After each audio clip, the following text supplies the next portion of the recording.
Subscribe करिए हमारे channel target UP TET CTET को और बेल आइकन को दबाइए। हेलो फ्रेंड्स, मैं रेनू स्वागत करती हूँ आप सभी भावी अध्यापक एवं अध्यापिकाओं का आपके अपने channel target UP TET CTET में। दोस्तों, आप लोग के 4th सेमेस्टर में शांति शिक्षा एवं सतत विकास विषय के अंतर्गत आपको तनाव प्रबंधन पर 2 या 3 मिनट का वीडियो तैयार करना है।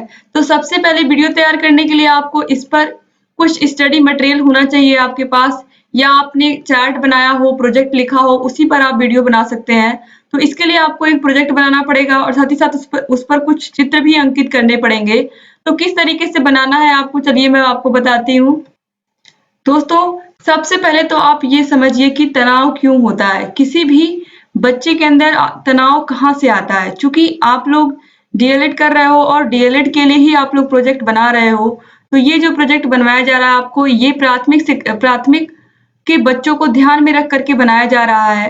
तो आपने भी देखा होगा कि कक्षा में कुछ बच्चे तो बिल्कुल एक्टिव रहते हैं, टीचर जो भी कहते हैं उसको सुनते हैं, उनका पढ़ाई में मन भी लगता है, लेकिन कुछ बच्चे बहुत ही निराश और हताश होकर के बैठे रहते हैं और उनका कक्षा में मन नहीं लगता है। तो ऐसे बच्चों को निश्चित रूप से कुछ ना कुछ समस्या होती है, या फिर वो सबसे कट करके रहते हैं उन बच्चों से और अपने क्लास के अदर बच्चों से। तो ऐसे बच्चों को क्या समस्या होती है, वो क्यों तनाव में होते हैं और उनके तनाव को किस तरीके से एक टीचर को दूर करना चाहिए, यहाँ पर इन चित्रों के माध्यम से और जो मैं अभी आपको प्रोजेक्ट बताऊंगी उसके माध्यम से आपको इन सभी समस्याओं को हल करना है बच्चों के। यानी कि ये जो तनाव होता है, तनाव क्यों होता है, इसके कारण क्या है, इसके निवारण क्या है, इन सभी के विषय में यहाँ पर मैं डिस्कस करने वाली हूँ। तो सबसे पहले दोस्तों, यहाँ पर ये चीज तो आपको समझ में आ गई होगी कि निश्चित रूप से अगर बच्चा तनाव में है तो तनाव के पीछे कोई ना कोई कारण होगा। तो इस तरीके से आप चाहें तो चित्र बना सकते हैं अपने चार्ट में या अपने प्रोजेक्ट फाइल में। इस तरीके से भी आप बना सकते हो। आज के टाइम में क्या है, आज के टाइम में पढ़ाई का इतना बर्डन है, छोटे-छोटे क्लास के बच्चों को इतनी सारी किताबें, इतनी सारी कॉपियाँ लेकर के जाना पड़ता है स्कूल में, इतना सारा उनको होमवर्क मिलता है। होमवर्क मिलने के बाद फिर अलग से घर वाले ट्यूशन कर देते हैं, फिर ट्यूशन के सर या मैम आते हैं, वो भी उनको होमवर्क दे देते हैं। तो लगातार बच्चे बहुत ही परेशान हो जाते हैं। लगातार स्कूल का काम, घर पर जो ट्यूशन में मिला हुआ काम है, उन सब से भी बच्चे बहुत परेशान हो जाते हैं। तो कहीं न कहीं बच्चों की बहुत सारी चीज़ें होती हैं और ऐसी भी चीज़ें होती हैं जो बच्चे कहना चाहते हैं, माँ-बाप बहुत सारे माँ-बाप दोनों लोग जॉब करते हैं, तो नहीं ध्यान दे पाते हैं अपने बच्चों पर, या उनके बच्चों की जो समस्याएँ हैं उनको नहीं समझ पाते हैं। तो इन सभी चीज़ों पर यहाँ कुछ भी, ये सभी चीज़ें भी कारण हो सकती हैं किसी भी बच्चे के तनाव में जाने के या तनाव ग्रसित होने के।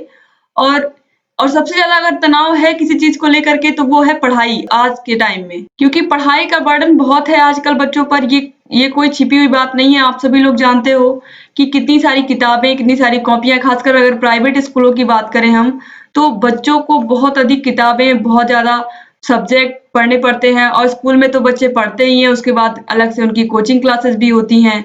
तो कहीं न कहीं बच्चे इन सब चीज़ों से ऊब जाते हैं। तो कैसे हम पढ़ाई को इंटरेस्टिंग बना सकते हैं, और भी बच्चों की सिर्फ़ और सिर्फ़ पढ़ाई नहीं, और भी बहुत सारी समस्याएँ होती हैं, लेकिन पढ़ाई से ज़्यादा बच्चे परेशान होते हैं, इसलिए मैंने पढ़ाई को लिया। लेकिन ऐसा नहीं है, बहुत सारी समस्याएँ होती हैं लड़कों की या लड़कियों की, जो वो शेयर नहीं कर पाते हैं अपने माता-पिता से, अपने शिक्षक से। लेकिन एक शिक्षक को इस तरीके से होना चाहिए कि बच्चा उनसे कोई भी चीज़ ना छिपाए और वो अपनी हर एक परेशानी को शिक्षक से कह सके। तो इसीलिए यहाँ पर ये टॉपिक आपको यहाँ पर करने के लिए मिला है, इस पर प्रोजेक्ट बनाने के लिए।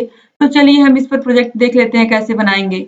सबसे पहले देखिए, तनाव प्रबंधन या बच्चों में तनाव प्रबंधन के विषय में आपको कैसे लिखना है। विषाक्त तनाव क्या है और इसका क्या कारण है? आखिर में तनाव होता क्यों है व्यक्ति के अंदर? देखिए, तनाव के प्रति 3 तरह की प्रतिक्रियाएँ हैं, सकारात्मक, सहनीय और विषाक्त। ये 3 शब्द शरीर पर तनाव प्रतिक्रिया प्रणालियों के प्रभावों को संदर्भित करते हैं, ना कि तनावपूर्ण घटना या स्वयं के अनुभव को। विषाक्त तनाव प्रतिक्रिया तब होती है जब एक सहायक वयस्क की उपस्थिति के बिना बच्चे की तनाव प्रतिक्रिया चरम, लगातार या विस्तारित सक्रियता होती है। दूसरा, तनाव प्रतिक्रिया प्रणाली का लंबे समय तक सक्रियण विकासशील मस्तिष्क के लिए हानिकारक है और इसका आजीवन प्रभाव पड़ता है। विषाक्त तनाव से जीवन भर सीखने, व्यवहार और स्वास्थ्य पर हानिकारक प्रभाव पड़ता है। कुछ अध्ययनों से पता चला है कि युवा बच्चे जिन्होंने विषाक्त तनाव का अनुभव किया है, वह वयस्कता में कई स्वास्थ्य परिणामों के उच्च जोखिम में थे, जिनमें हृदय रोग, मधुमेह, मादक द्रव्यों के सेवन और अवसाद शामिल हैं। यानी कि जब बच्चे अवसाद में होते हैं तो आप देखिए क्या-क्या उनके शरीर पर बुरा प्रभाव पड़ता है। हृदय रोग से ग्रसित हो जाते हैं, मधुमेह हो जाता है, मादक द्रव्यों के सेवन करने लगते हैं, ड्रिंक करने लगते हैं बच्चे। तो ऐसा क्यों होता है? आज इसके बारे में बच्चों ऐसा कोई बच्चा आपको नहीं मिलेगा जिसको कोई ना कोई समस्या हो। अगर आप सारे बच्चों से बात करके देखिए, हर बच्चे के पास कोई ना कोई उसकी समस्या होती है। तो ये समस्याएँ जो होती हैं इनको कैसे सुलझाया जाए, क्योंकि बहुत ज़रूरी है। जब तक अगर बच्चा तनाव में रहेगा तो कोई भी काम सही से कर नहीं पाएगा, ना तो वो सही से पढ़ पाएगा, ना तो वो सही से खाना खा पाएगा, ना तो सही से सो पाएगा। तो बहुत ज़रूरी है बच्चों के तनाव का प्रबंधन करना।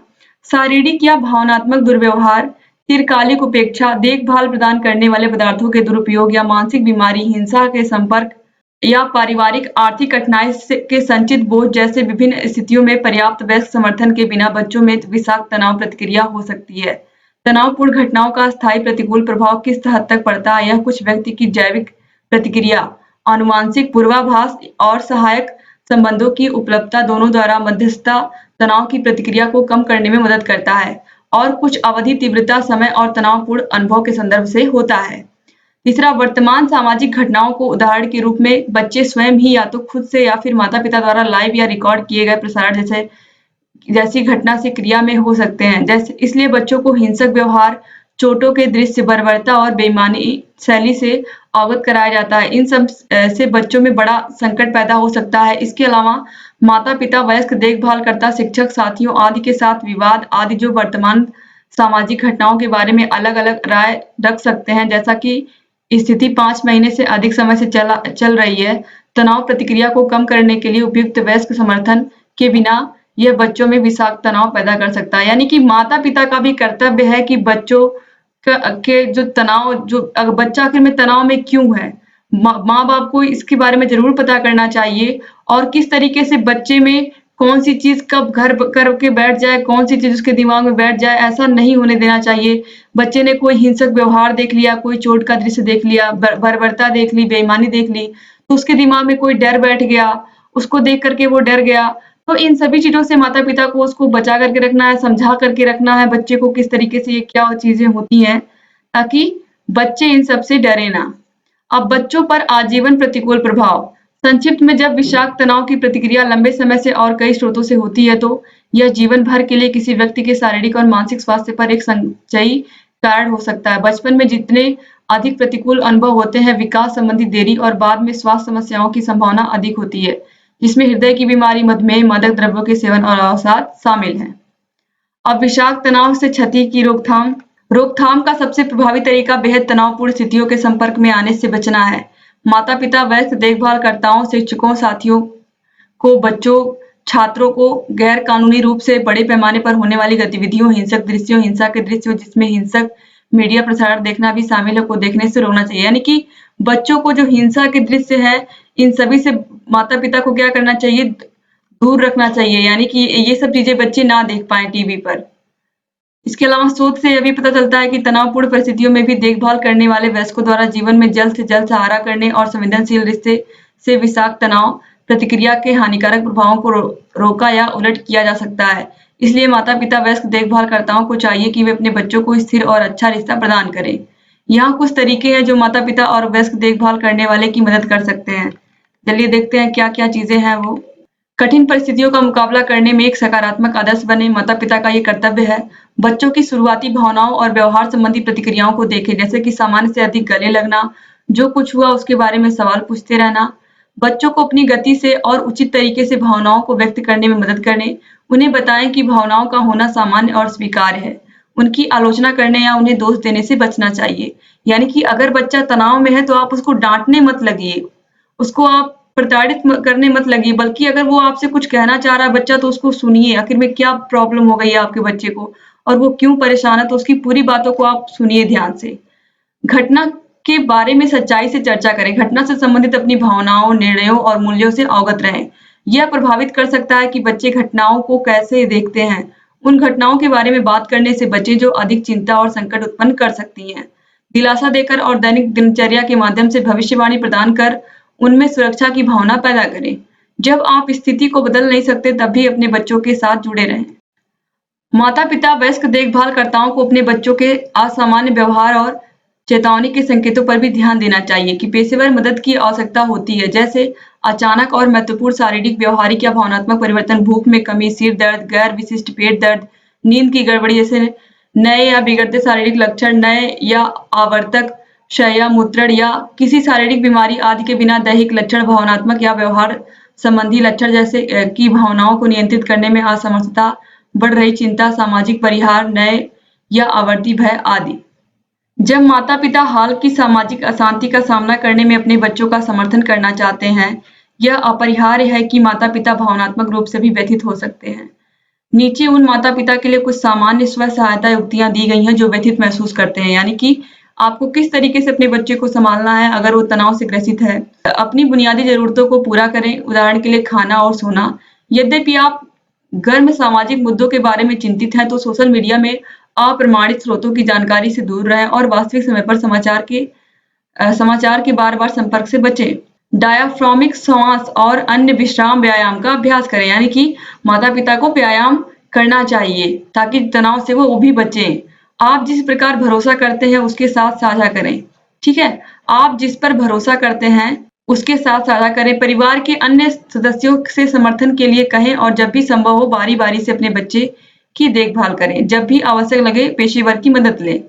अंतिम लेकिन आखिरी, नई स्वस्थ जीवन शैली अपनाना, जैसे कि धूम्रपान और शराब के सेवन से बचना, परिवार में नियमित शारीरिक गतिविधि और स्वस्थ आहार को बनाए रखना भी तनावपूर्ण घटनाओं के प्रति लचीलापन बढ़ाने में मदद करेगा। तो इस तरीके से आप अपने बच्चे को कोशिश यही करिए कि जो सोशल मीडिया साइट्स हैं उनसे बच्चे को बचा करके रखिए और बच्चों को की जो भी ज़रूरतें हैं वो आप पूरी करने की पूरी कोशिश करिए। माता-पिता का ये कर्तव्य होता है और यहाँ पर ये बताने की कोशिश की गई है कि जितना आप अपने बच्चे से भावनात्मक रूप से जुड़ेंगे, जितना आप उसके इमोशनली अटैच रहेंगे, उतना ही वो अपनी बातों को खुल करके आपके सामने रख पाएगा। तो यही चीज़ें यहाँ पर हैं कि आप बच्चे के ऊपर हमेशा ध्यान दीजिए। एक माता-पिता का कर्तव्य केवल और केवल बच्चे को स्कूल भेजना नहीं है, बल्कि उसको उसकी जो भी चीज़ें, जो उसकी समस्याएँ हैं, उसके बारे में भी समझना है और भविष्य की योजनाओं के बारे में और समाज में जो चीज़ें घट रही हैं, उसको सही तरीके से बच्चे के सामने आपको रिप्रेज़ेंट करना है और बच्चे को सही दिशा में आपको गाइड करना है। तो एज़ ए पेरेंट आपको इन सब चीज़ों का ध्यान रखना है। तो उम्मीद करती हूँ कि आपको ये तनाव प्रबंधन पूरा समझ में आया होगा और किस तरीके से आप अपने बच्चे को तनाव प्रबंधन से बचा करके रख सकते हैं। ये सभी चीज़ें आपको समझ में आई होंगी, सभी पॉइंट्स अच्छे से समझ में आए होंगे। दोस्तों, अगर वीडियो अच्छा लगा तो प्लीज़ वीडियो को लाइक कर दीजिए और आपके जितने भी फ्रेंड्स हैं डीएलएड के, सबको इस वीडियो को शेयर कर दीजिए। और दोस्तों, अगर अभी तक आपने हमारे चैनल को सब्सक्राइब नहीं किया तो प्लीज़ तुरंत सब्सक्राइब करिए और बेल आइकन को ज़रूर प्रेस करिए, जिससे हम जो भी नई वीडियोज़ बनाते हैं उसका नोटिफ़िकेशन आपके पास समय से पहुँच जाए और आप हमारे सभी वीडियोज़ से लगातार ऐसे ही अवगत रहें। दोस्तों, आगे चल कर के हम आपको UP TET, super TET, CTET सबकी तैयारी करवाने वाले हैं और अगर आपको सभी प्रोजेक्ट की वीडियो चाहिए तो हमने सभी प्रोजेक्ट के वीडियोज़ का पूरा प्लेलिस्ट बना दिया है। प्लेलिस्ट का लिंक आपको इसी वीडियो के नीचे डिस्क्रिप्शन बॉक्स में मिल जाएगा और सभी क्लासेस जितने भी सब्जेक्ट हैं आपके सभी की क्लासेस हम चला रहे हैं। आपको सभी विषयों के क्लासेस की प्लेलिस्ट की लिंक इसी वीडियो के नीचे डिस्क्रिप्शन बॉक्स में मिल जाएगी। और इसके अलावा कोई समस्या है तो कमेंट बॉक्स में कमेंट करके पूछ सकते हैं हमसे। हम आपकी सभी समस्याओं का समाधान करेंगे और आपके जितने भी प्रोजेक्ट वर्क हैं सबको कंप्लीट कराएंगे। दोस्तों, उम्मीद करती हूँ आपको ये समझ में आया होगा। तो मिलते हैं नेक्स्ट वीडियो में, तब तक अपना ख्याल रखिएगा। जय हिंद।